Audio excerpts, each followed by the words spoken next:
Τι είναι αυτό? Ένα σπουργίτη.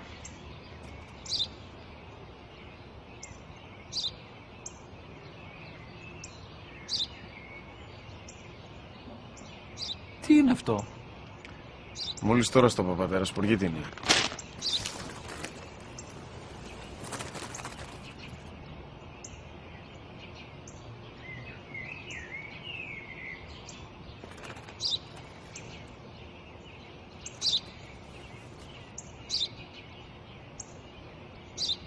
Τι είναι αυτό?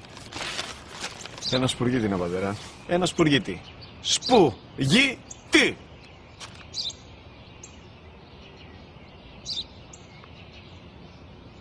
Τι είναι αυτό? Γιατί το κάνεις αυτό το πράγμα, μπορείς να μου πεις? Τόσες φορές σου είπα, είναι ένα σπουργίτη! Δεν το καταλαβαίνεις!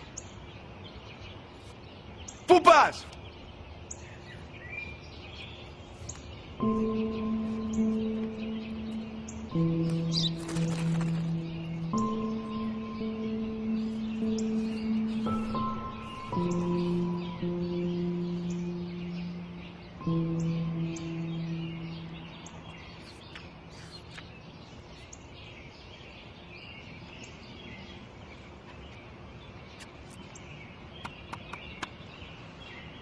Δυνατά.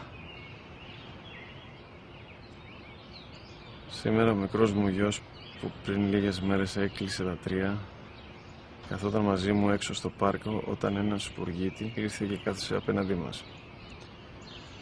Ο γιος μου με ρώτησε 21 φορές τι ήταν αυτό και του απάντησα και τις 21 φορές ότι ήταν